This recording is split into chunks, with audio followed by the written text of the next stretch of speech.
Welcome to Selling Circular, the podcast that explores the intersection of commerce and sustainability through the lens of circular economic innovation.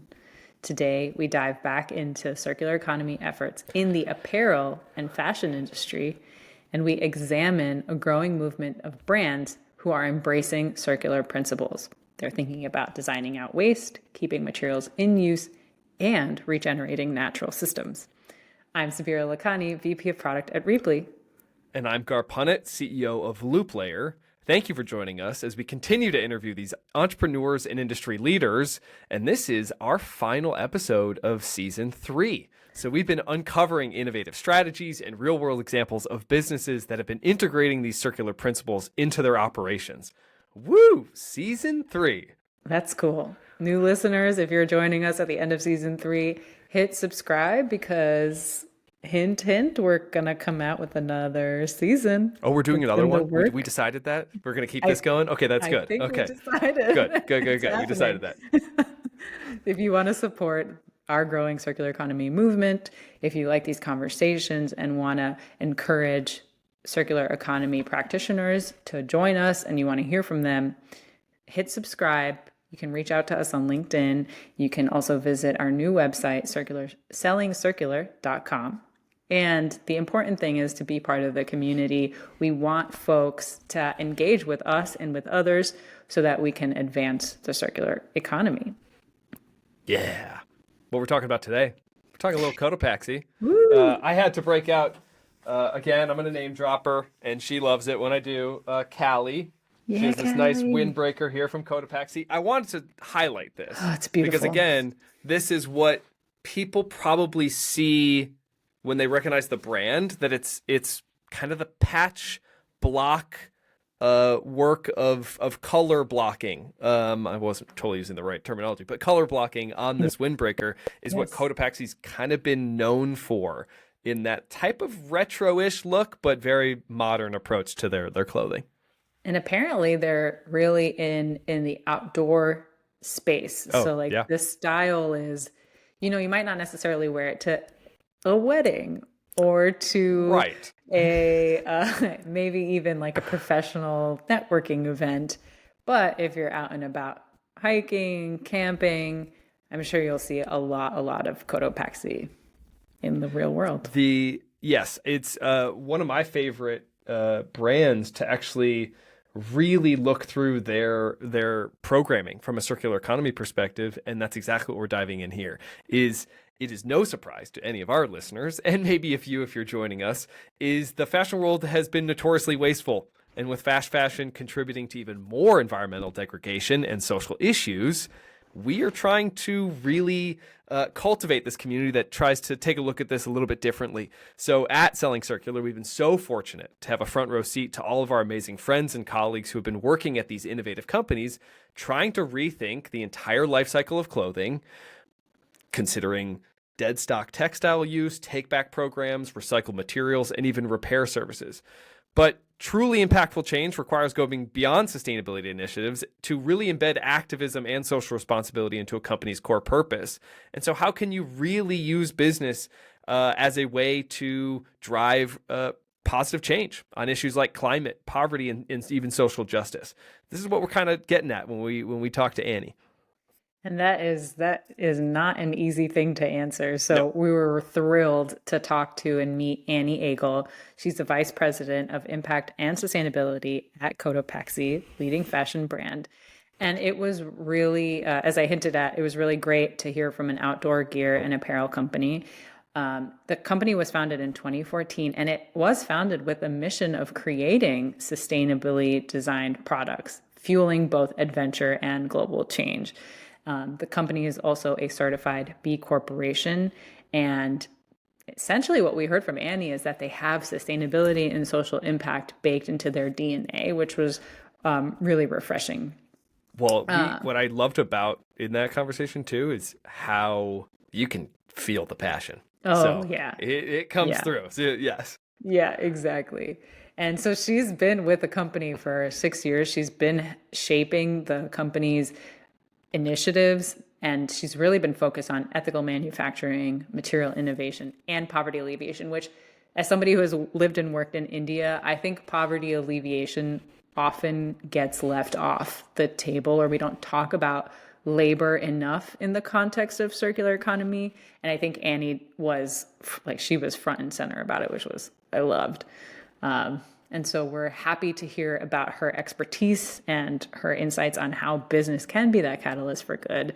And we'll hear more about her approach at Cotopaxi to creating that future sustainable business that is activist minded.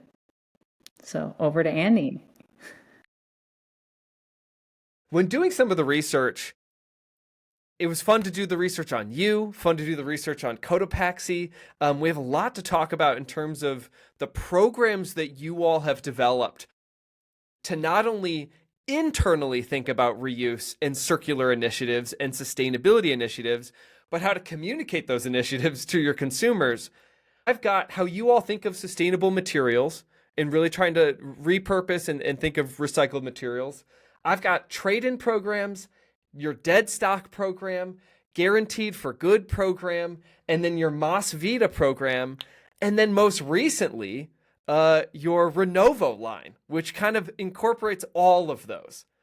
Now, this isn't all in, we're really jumping into it with this question of how layered has this approach been over years, and how have you all continued to create and hand off programs to those that come in and out of the organization, to those like yourself who lead the organization?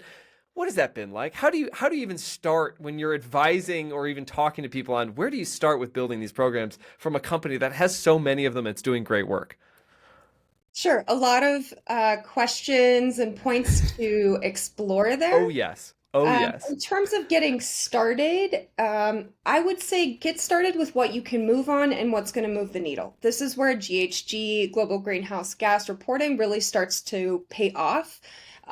I think there is some pressure to beat a dead horse in terms of getting so granular with data, but chances are you're going to be discovering very quickly that your biggest impacts occur within scope 3, which is your value chain, and that materials and supplier electricity and heat uses are your biggest kind of needle moving areas. Cotopaxi has always taken a very strong position on materials. In particular, we have a huge portion of our products that use Deadstock, which is basically leftover materials in tier 2 at the fabric production level, as well as the kind of leftovers and remnants that occur after products are cut in cut-sew factories. And we find that that's really important. One, there is an emissions reduction, but overall as well, we know that one of the huge things that's driving fossil fuel production is actually demand signals from fashion companies that are buying plastic byproducts that are directly kind of propping up the fossil fuel industry. I mean, very famously this year, Shein alone and those kind of large instant fashion companies increased coal production in China by 20%, which is the largest increase Whoa. they've seen for a very long time.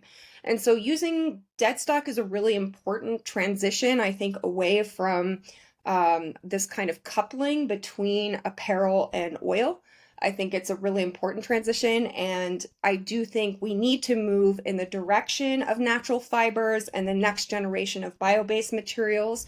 But we operate in the outdoor industry. We need performance synthetic materials in a lot of instances. There just are no natural or bio-based solutions. And as well, bio-based solutions are also, the vast majority of those companies are actually owned by Monsanto. I think this is very under-researched, but it's propping up mono agriculture and some very crummy, corrupt, big food industries. So sort of working with what we have makes a lot of sense. We are sitting on enough fabric for, I think, the next 5 to 9 generations. The estimates aren't totally accurate, but trust me, there's enough dead stock to clothe our entire species. And so that's a position we really started with. And the framework that we used that was simple, and I recommend to companies start with a simple framework. There's so many complex circularity frameworks out there, and some of them are just so challenging to work with and are frankly just not operationally friendly. We started with this program, which we refer to as the 3 Rs, which is responsible, repurposed, and recycled. And so all of our principal materials and products needed to meet one of those criteria. Responsible means that it had to carry a legitimate third-party certification, such as the Global Organic Textile Standard, also known as GOTS, or Fair Trade Certified, or different organic certifications. ZDHC and Tier 2. So we really looked at those more responsible, highly credible certifications. I don't think certifications are an end in and of themselves, but they are a means to an end that I do think is Absolutely. important. Repurposed is really this idea of dead stock and trying to use whatever we can in terms of designing from waste as opposed to creating waste in how we approach design and manufacturing. And this third element is recycled textiles using recycled poly. We still see that as an intermediary, not an end state. I still think there's a lot to work out in terms of recycled fabric inputs, but though that was kind of our North Star, and we had a goal of achieving that by 2025. I'm proud to say we made that ahead of schedule. And so now we've transitioned to a new framework of preferred, accepted, and sort of rejected in Hmm. terms of the materials we use, which is pushing for additional certifications, additional packaging requirements, taking the next generation of dead stock and circular practices. We're working with Queen of Raw, which is one of the largest providers of dead stock, to create a dead stock standard. Really looking at LCAs. There's still not a definitive LCA for dead stock that really takes into account the decoupling of oil, but frankly, the estimates have been kind of all over the map. And so we really do need better LCAs. MIT has worked with Queen of Raw on that. We're trying to work on that ourselves and trying to put that out for additional products. And really kind of moving away from not just anything virgin, but kind of recycled stuff that doesn't really check out in terms of emissions, and also kind of making room for that transition stage around accepted, because we know a lot of the materials that are ideal, they're just coming to market. They're not really affordable for a brand of our size. But there is a lot of momentum there, and I do think there's interest in how we as a company can help beta test some of those materials so that they can be brought to wider market. And so those are some of the things we're really considering. Um, I love your shout out of Stephanie Benedetto of Queen of Raw. I met them probably actually about 6 years ago this week. We both were doing for Repley. We were doing the MIT their program there. So it's Mhm. great. This is a great The almost full SOLVE circle program. moment. Yeah. Yeah, yeah. Hmm. Yeah. In all of this thought process of design. I mean, I would love to just throw in one more question because you're talking about this dead stock really brings in. Do you think you have a natural advantage with the way that Cotopaxi has been designing and really advocating and pushing their brand as sort of this? I don't even need to advocate, but patchwork design is so unique to the brand that almost lends itself as a natural advantage. It's not a natural advantage. I'd Okay, say it's an achieved advantage. We love worked that. really hard and had to position that in a really unique way. And I mean, we got told by everyone that was too risky. Most design companies don't want to limit their options. Thanks to Bira is showing You're a welcome. product. I love it. But yeah, it is a very different approach to design. I think a lot of designers out there aren't used to having a more confined sense of what they can use. That's a different way of designing, and I can't take credit for that. I truly feel that I work with the best design team in the world. Like, truly, they are experts at how to design in this way, which is how all designers need to be approaching these options, and they need to be given support by company leadership to move in this direction. These things don't just happen overnight. Um, and I will say there is definitely advantages of being a company like us that was founded on values, that operates both as a certified B corporation, but also legally as a public benefit corporation. These things definitely helped us, but we also don't command the resources of larger brands. And I don't kid myself. I mean, when I joined the company, I told my CEO I will only, move to this company if you are understanding of the fact that if we just have these changes within our own four walls, our impact is too minimal. We need to be able to go out in the world. We need to be the case study that larger companies can point to and say, hey, these programs are achievable. They work. They realize emission savings. They realize customer loyalty. I think our customer loyalty and our customer acquisition, that's where the business case for this really shows up in many instances. And we do know that when you produce products of quality and have repair and re-commerce programs, it's better for customers. Durability is the number one thing we can focus on, and our products have a very long warranty. We will always repair products, and we know our customers can resell our products at very high prices because they don't degrade over time. And in many instances, some of our products are actually, people, are so interested in the first couple of seasons that there's that kind of trend happening as well. And it just makes sense being able to sell a product multiple times for a single investment in inputs. It's better for the environment because you're decreasing the demand on the environment for those natural capital investments that happen at the raw material phase. But it's also better for the customer, right? Ultimately, they're really only responsible for the delta that they pay from that first product to whatever re-commerce is. And I think there's not a customer out there that doesn't want some degree of newness. And I think what we're really excited about is seeing this swapping. And, hopefully we can get to a future state where re-commerce is really replacing virgin commerce, where that's a bigger part of businesses, and that's what's really going to move the needle. So we're not there yet, but that is the aspiration. Can you talk a little bit more, because when you were talking about all the programs, you said a collective we, and then you mentioned your CEO.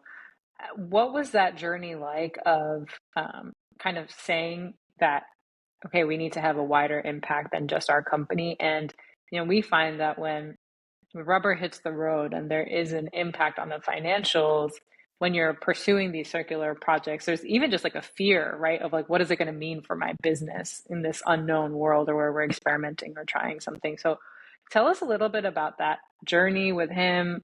I'm assuming it's a him, which I think I It knew is. that.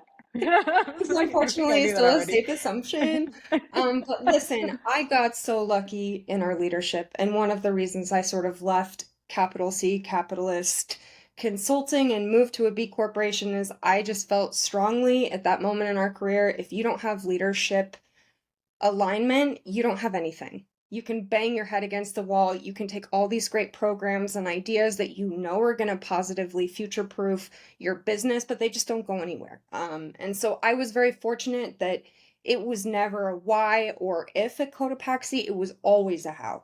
And I think we did come to market with these kooky backpacks that were using remnants, and the citizenship responded. Our citizen customers supported us. Our growth has been unprecedented in many ways. And so I think when people say, oh, it can't work, we're like, it works. Sorry, like we can show you. Look at our case study. It works. There is demand for this. And frankly, again, it makes dead good business sense to think about efficiencies across your supply chain.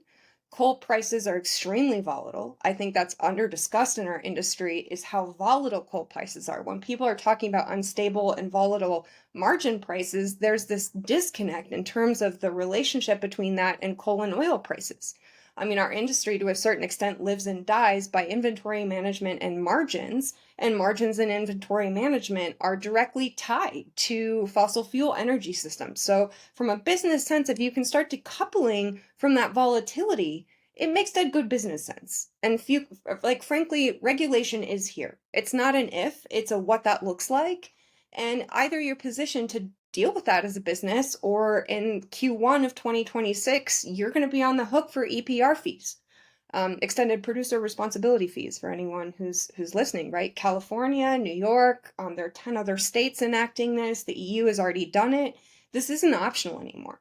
And frankly, the materials that we're using right now are harmful for human health. There's a direct human health issue with plastics that is now well known, and there is fortunately a PFAS, fluoroalkyl substances ban, which is we know they're cancer causing, it's carcinogenic, it's endocrine disrupting, it messes with fertility. They have all these negative health problems with that. And so, if you really care about human health, not just climate, you need to be pursuing these materials. You need to look at your chemistry management.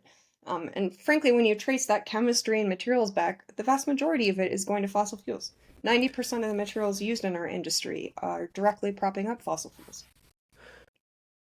Everything you're saying right now is so aligned with the science, with substantiating this program growth through probably starting small and growing each of these programs into hitting more and more consumers. When I look through your inventory to purchase, whether that's new or used, not much of this comes through in terms of the marketing and messaging. Now, that's an advanced probably motion to try to communicate this a lot to consumers.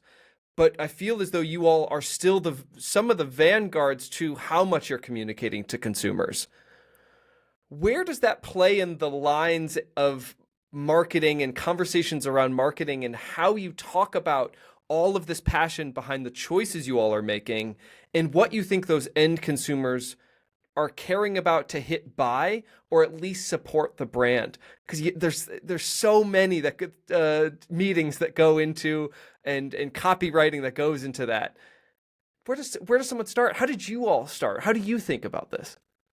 And let me preface first by saying I am Yes. super autistic. No one wants me doing copy and marketing because the way I present it is like, let's just do a peer-reviewed Matter of study, fact, make that yes. publicly accessible. Yes. And they're like, no, that's not how we're going to do this. So I am so blessed and to work with such an amazing creative and brand team who doesn't just think about how we convey this messaging and what we're doing for the benefit of our brand, but really as a form of education.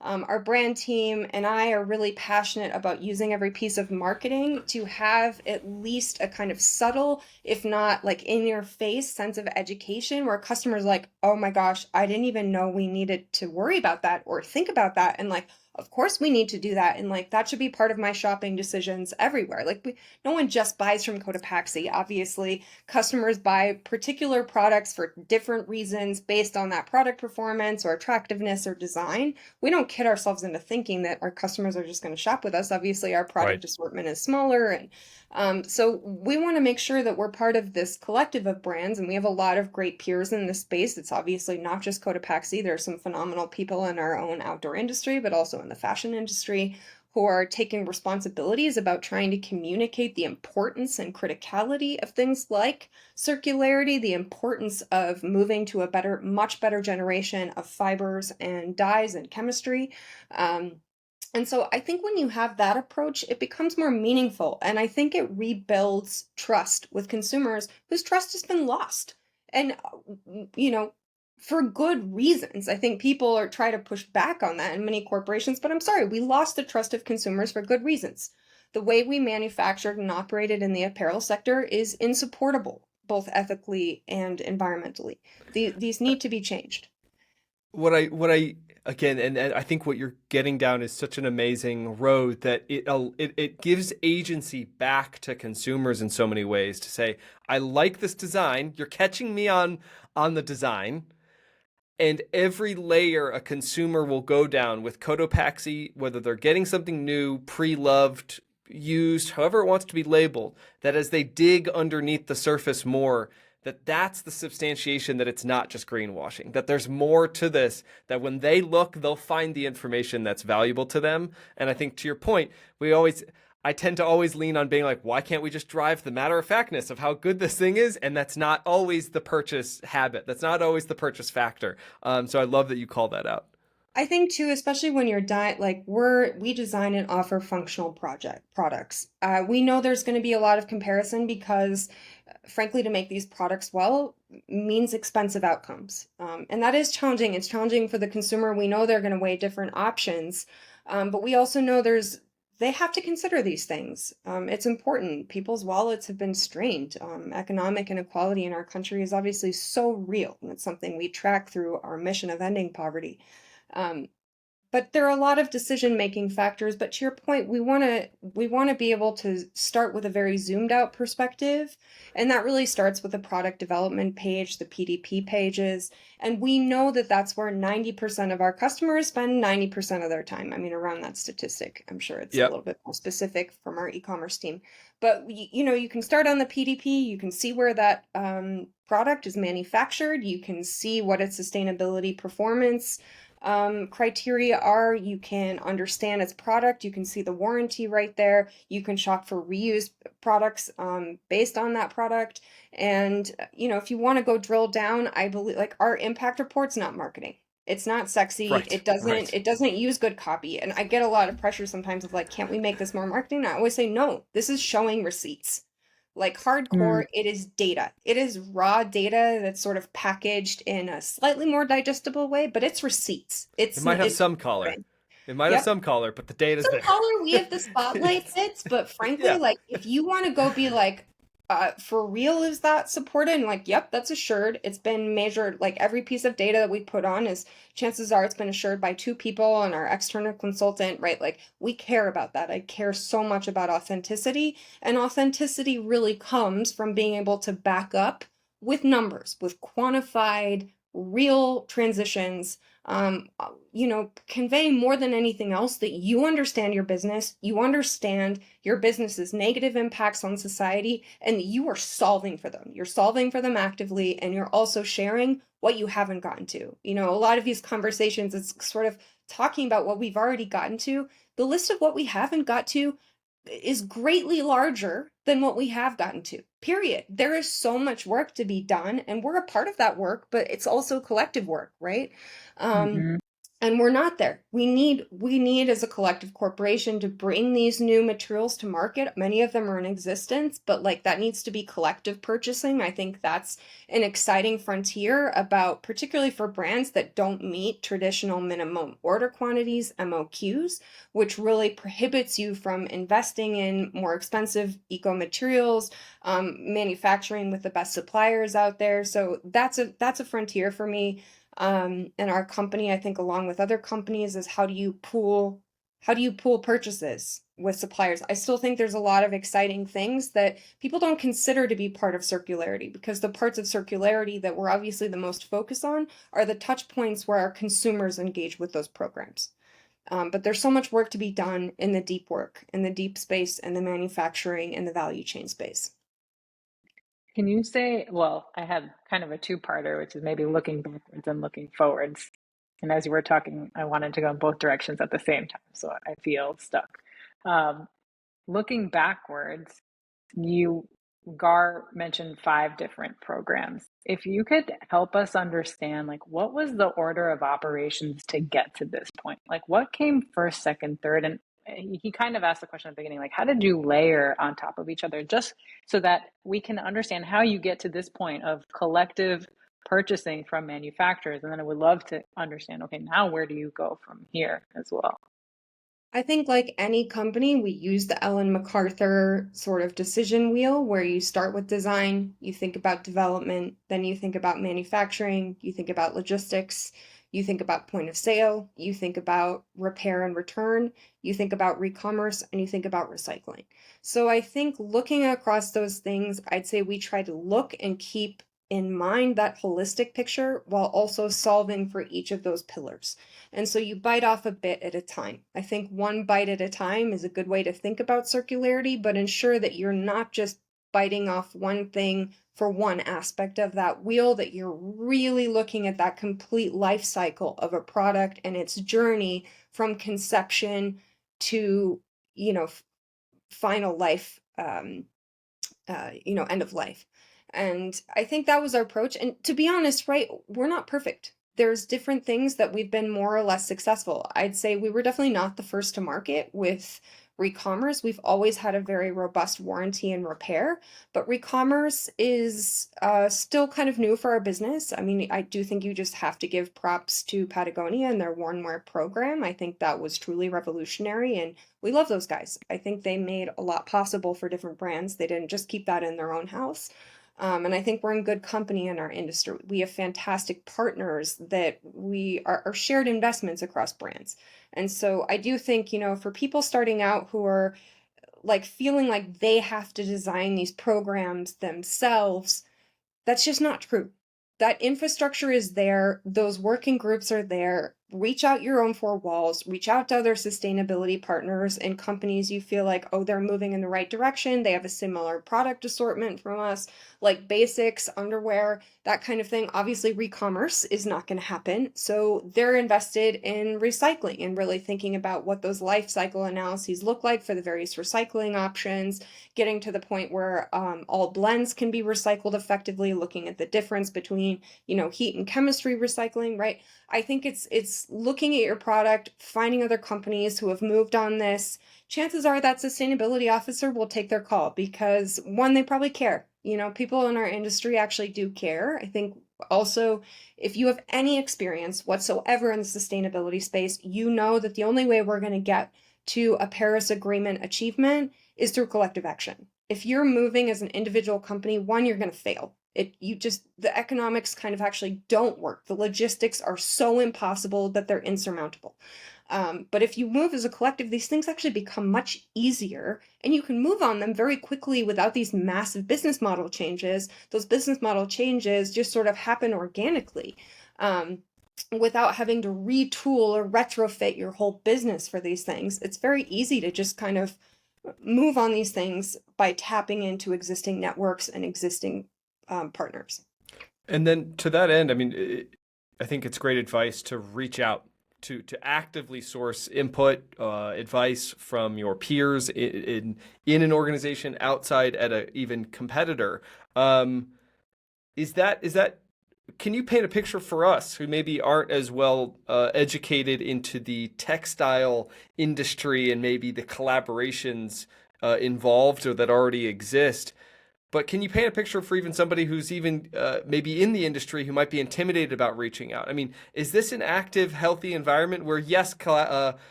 collaboration exists among competition? And what can you say to the degree that says, hey, we're all working on this and there is conversations? For sure. If you're an American company, our largest industry association is the American Apparel and Footwear Association. We're very proud members. Not all of their members are values aligned. Shein is a part of that, and we sort of want to, You say hello not in have anything passing. to do with it. Yeah, you say hello and No, I don't even know that we're saying hi. We're more like, you guys are on whatever that side of history is, but fair respectfully. enough. All right. But so, I mean, there is some differences of opinion that occur in there, but there's also so much collective work around labor, around environment, and we feel very strongly we are sort of on the S side of the ESG movement, but we also feel like you just can't realize climate, particularly justly, without considering economic inequalities and the welfare of workers. All of these things need to be central. Sometimes the S doesn't come before the E or even alongside it, which I think there are instances when that needs to be switched.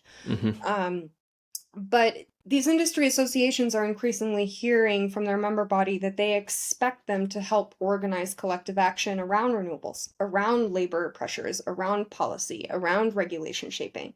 And some of those industry associations really do facilitate these things. And I actually think in the fashion sector, we are seeing, I mean, one of the things that really fills my cup and I do think shifted as a result of COVID was the pre-purchase collective action we're seeing in the supply chain to move the needle on labor and environmental issues. There's a huge appetite, I think, across a lot of companies to move on renewables. I don't think I quite understood the nuance of what you were just saying. In terms of pre-purchasing energy for use in production. Okay, good. I wanted to make sure I was on the same page. Clean heat's a big one too. I mean, I think everyone thinks solar panels are going to solve everything. I think one of the things I really would like to share with the public is that a huge portion of emissions and energy intensity, biodiversity loss, water usage, eutrophication occurs in tier 2 for the apparel sector, which is the ginning of the raw materials, the weaving of the raw materials, the dyeing, and sort of treatment of those materials. And that requires and has required historically coal-based heat. And you can't use solar panels to facilitate heat-based manufacturing processes. We need what's called clean heat. And there's a bunch of different options for that, but the Outdoor Industry Association, which for me is one of my favorite bodies that exists in the world. They're the best industry association out there. We breathe, I think, rarefied air, and outdoor industry, there's just no sharp elbows in our industry. We move collectively. We are all aligned. We all understand and see the impacts of climate. It affects our business in a very obvious way. Like, insulation is a huge part of what we all sell. And with shortened snow seasons, we're seeing that we're sitting on more inventory than we should, and is sustainable both for our business and the environment because it's too hot. It's too hot for people to purchase insulation. So we live with those impacts more closely, and I think we all care. Like our actually care about this factor is very high. And so we do have a clean heat working group that hopefully will allow all of our tier 2 suppliers to move in the right direction and move on clean heat in the next 5 to 10 years, which is huge needle shifting collective action. And so I would say to anyone in this space, find your industry association, find the people in your group. There is the American footwear kind of working group, there's the leather working group, there's the aluminum working group, right? There are so many working groups that are pooling investments, giving feedback to nation state governments, working collectively on funding, which I think that's important. If you're a Western brand, in my opinion, you damn well have a responsibility to show up with your wallets, not just with your requests in terms of helping suppliers make this transition. There's a huge social justice and climate justice, I think, prerogative that companies should consider. But yeah, I think, again, those collective action groups, that's where I've seen just phenomenal change. Phenomenal change. Your mic, Sabira. The rare moment where we do that. Yeah, normal. I'm like really happy to hear about the industry acting together in these working groups, and I think, or at least in my experience, not that doesn't come well to all industries. I know in some industries I've been working with, feels kind of like slow or hard. Like, what's the time scale, or what is the boulder that's going to create momentum in other industries? Or what would you say that there was a spark in the fashion industry or textile industry that led to some of this lack of sharp elbows? I think it's hard to say that it's transferable from the outdoor industry. Just again, being values based, having a strong sustainability program, having a good philanthropy program is sort of table stakes in our industry. And I think that's fantastic. And the conversations there isn't if or how we work with together, it's how we work together. What are the accomplishments? What does this look like? What does proper stakeholder engagement look like? How do we ensure suppliers are being engaged? And so I do think that that's been a good rubric for us to actually take out elsewhere into bigger working groups. But I would also say there's so many people moving on this now. It's a matter of connecting to the right people and frankly having the humility as well as sort of the outward perspective to not reinvent the wheel, to not think that your approach is going to be the best approach, and to also understand that if you move as a single entity on these issues, nothing will shift. Absolutely nothing will shift. And I'm a huge fan of the State Department. They have their SETI program, which is really about pooling international voices to shape international policy. They're doing fantastic work in the Philippines and Indonesia. There's been some great wins in Vietnam. And I do think that there are these bridge makers that are really looking at policy shifts. Policy is so important in this space. policy and corporations supporting, participating in policy, also conveying their demand for renewable energy in their manufacturing space, everything from like what they're willing to invest in based on meeting their SBT guide goals, as well as kilowatt hours that they need from those manufacturing sites. I mean, some manufacturing can and should move domestically, but we need to be real. So raw materials, not all raw materials that are needed are located in the US, right? There's no like general domestic availability of all the inputs that companies need.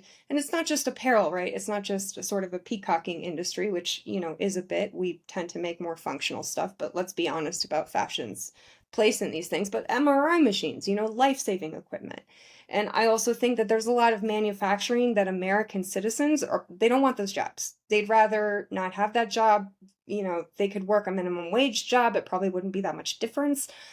Some of those jobs are never going to come back to America. That's a dream state that's never going to come into being. We don't even have the population to support that, frankly. Like, studies have been done on this. But I do think there's a huge role that companies can play in shaping these policies. And I think if you are a company who is on the right side of history, it's actually important to show up as a corporation, because we all know there are corporations who are advocating for status quo, even worse, are shutting down and arguing against renewable. Even if they argued for SBTI, they're still using their corporate voice to work against that. It's important to show up. It's important to show up as a corporate citizen. I love you mentioned it briefly, and it's kind of a theme here of the peacocking nature of consumers is what is probably the driving force, or at least coincides with the force of you all being a values-based organization, both value in social workforce, but also the environment, and that people want to show off that alignment with whatever brand they choose. And that seems to be a driving force that causes, I think, some sort of if I were to just grand hypothesis here, a cascading effect into policy shift, as opposed to sometimes what's harder. And the only reason I'm calling this out is I feel as though there are lots of organizations that maybe work on components that are within objects that then don't feel that same pressure, or don't feel that same sort of consumer pressure, or even political or policy-based pressure. And so this is almost a call out to those that maybe think, hey, this doesn't really apply to me. It does. You just might have to be the driving force. And that even though maybe your component, the thing you work on, isn't someone's jacket, that it still matters and you all can be a leader. And so I think it's very applicable. And I love hearing that consumers seem to drive, and you all are aligned with consumers in a way that really is really probably one of the leading forces in our system in the US that is really driving political change. I would also say yes, but yeah, please. There is a huge growth in overconsumption. And I think one of the trends that we're really trying to combat is millennials absolutely are part of the demand for more sustainable products. Gen Z is not walking the walk, right? They talk a big game on social media around this. There is no evidence that they're showing up for purchasing to this extent.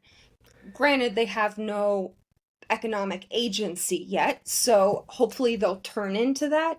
And there is a growth of secondhand, right? I'm not saying there aren't pockets of those shifts, but there's a lot of mixed signaling happening in terms of how they're shopping. And I would say to companies, right, that was the only and largest sort of justification for leaning into sustainability. I am telling you, if you're not recouping your material inputs, you're paying every time you make a product for something that you could pay once for and then reuse and recommission. It makes zero sense. We are throwing literally an estimated over $1 trillion of commodities into landfills because we're not reclaiming those material inputs. It makes zero sense.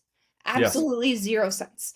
And I'd say too, components and volatility around components, raw materials, but also sort of manufactured, whether it be alloys, whether it be metal, whether it be electronic devices that happen in tier 2, even pre-final assembly, and then also in final assembly, the price volatility there is crazy. And if you're a D2C or a product company, again, margins is what your business is based off of.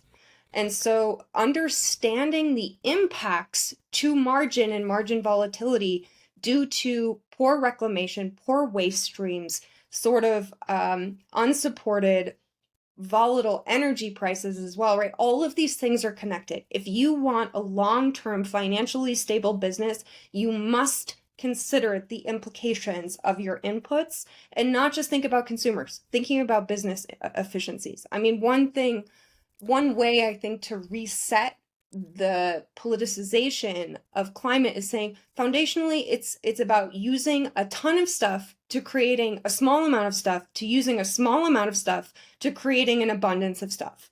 Like that's the transition, and that's also a traditional definition in some ways for efficiency. Yeah, Like that's just it needs to happen. I love that you bring this into it. I just wrote a little article that, I was explaining circular economy to a professor once, a former professor who had no idea what I'd gotten myself into in the present. And I just, for myself, in order to explain, it was an economics professor. And I basically said, the way I view circular economy is it's the greatest hedge against the wastefulness of the late stage capitalism products and processes. And so in that context, they seem to track with this is just an efficiency play. I mean, if anything, that's what it comes down to. But you bring us into how you view consumption, and you were actually playing with that concept just now of generations and how they view consumption. But how do you all at Cotopaxi view your role in producing goods, and then that relationship with offering options to have used, pre-loved, take back? How do you all build that into sort of an omni-channel strategy in your head? Sure. I mean, listen, it comes down to partners as well, right? Our partner Tersis, who does our take back program, they're the back end heroes that make this stuff possible, right? We don't do this in house. If you're going to do this in house, have fun failing. The economics won't work. You're going to have to hire all kinds of people. Those experts don't really exist en masse. You're not even going to know what you don't know about making that happen. You will fail. I'm going to scoop that now. Don't pitch this of doing this on your own. The partners to facilitate this exist. And so, Tersus is fantastic. They have water-free CO2 cleaning that actually improves fiber performance as opposed to reduces it, which is very, cutting edge. It cleans the product. In many cases, is actually cleaner than it was leaving the manufacturing partner. They do the grading, they do the photography, they provide the repairs, they provide the reverse logistics, right? And so finding those partners, finding those facilitators, and frankly propping them up. I feel like brands are taking all the credit, and that's just not where the credit is due. It's a shared responsibility and a shared credit, I think, for moving in this direction, but we should be proud as Americans. We have some of the best circularity facilitators, and they're not getting the due they deserve. And this is actually where the jobs are developed. This is where I see a direct opportunity to create jobs in the green space. We know that people working in coal are not just going to be transitioned into renewables. That's not how this is going to work. But there's job growth potential that's huge, in my opinion, around material reclamation, repairs, grading, all of this. And it needs to happen. It needs to happen. And so I'd say for something like that, you are hedging. I love that term that you're doing. You're hedging against volatility. You're also right, like you're moving this whole second stage of your manufacturing to America. There's patriotism to be gained there. There's a lot of insight and transparency to be gained there. I truly don't see the downsides. It will be an upfront investment, but frankly, we're already seeing the economic improvement for long term is huge. It's untapped. We don't totally know what those figures are out, but we know it's moving in the right direction in terms of business performance, period. Well, as we start to round out our time together, it's been a really matter of fact kind of conversation, which I really love. You also painted a picture of the future in a couple of different ways. You mentioned policy, you mentioned jobs, you mentioned technology, innovation, and you mentioned collective purchasing as levers to pull to get us to that future. Is there anything else that you want to mention in how we get to that circular future and what you're hopeful about there? I still think workers need to be brought into this conversation more. Suppliers need to be brought into this conversation more. I'd say I'd rather focus on the things that I think need to get changed for the future state. I think we've presented an optimistic picture. The the place where I'm still not seeing what needs to happen is a much more democratic version of stakeholder engagement. We can't just be setting regulations and policies that are going to impact brands, but principally impact suppliers. And these conversations, I tell you what, there's not a single supplier that's been invited to that conversation. That's unacceptable to me. I think we have these conversations around DEI, but we only think about them in our domestic context, and we very rarely think about that in a much more holistic international context, or from a business context. And so that's the next step of this. I also think that suppliers, when you get up to tier 2 or tier 3, these are massive businesses. I think there is this perpetuation of this idea that our industries operate in a top-down approach. I don't know actually that that's ever been true. I think we've presented that way for strategic advantages in ways that do feel quite predatory to me. But frankly, our tier 2 suppliers at Cotopaxi, and I think for many, these are billion-dollar companies who could buy us cash on a whim. Do you know what I mean? Like, these are huge movers and shakers. They're some of the largest employers for these countries, right? We know that for formal work, there's an estimated 1 in 3 women who work in apparel sectors. Like, you want to talk about industries that impact the well-being of women, right? Even if we were to onshore everything tomorrow, the millions of women who would be out of jobs would be really ruinous, right? We need to think holistically about these impacts and understand that if we're going to move towards circularity, suppliers also need to be part of this conversation. They need to feel comfortable going to Western brands and saying, hey, we don't just want to incinerate all of this extra material. Can we sell it through like a Queen of Raw marketplace? Giving suppliers the agency and making sure that when policies and regulations are written that will have direct impacts on those suppliers and their countries of origin, that they are part of those conversations and that they can shape the policies that, frankly, they're going to be the ones that have to meet those criteria.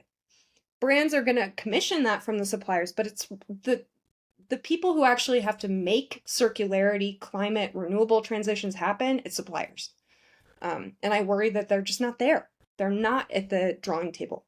Is that I mean, not to extend us beyond our time, but that seems naturally threatening potentially to suppliers. How do you Hugely. mitigate that? Or is that, I mean, that's a conversation. And workers That's too, something we're right? learning and work. Yeah, yeah, Yep. And I mean, behind suppliers are workers and yes, hundreds yes. of millions of workers, and they're being so mistreated. I say this at Hmm. Cotopaxi, we do all the things to try to monitor our supply chain. I just assume that human rights abuses are occurring left, right, and center that we can't even discover, even with Right. workers' audits, even with new generations. It's unacceptable. Anyone who sugarcoats that, who tries to brush it aside, I honestly think is insupportable morally. And so we must do better at this. I think there's a sense of American ideal sort of ending and beginning. Well, I mean, one, there's just a contest about that and what that even looks like in America, but we're perpetuating massive human rights abuses in our industry, and it's just not okay. Um, and I do think moving on that means collective action. It means working in these industry associations.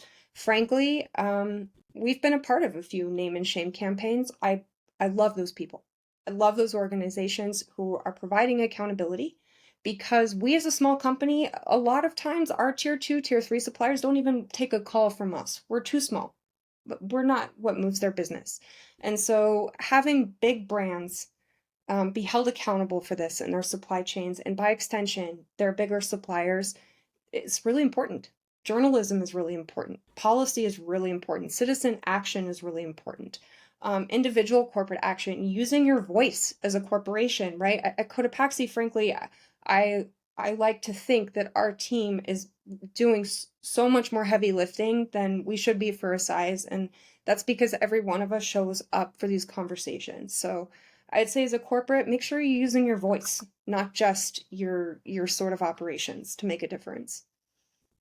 And Which in I all think of is a this, great, yeah, I was going to say you're using your voice here, and that's the most powerful thing. And we're Well, really thank you for glad the that you shared opportunity. with I us. truly think Yeah. podcasts like this are so important. It's so important to have Thank deeper you. conversations, and I love what you guys do.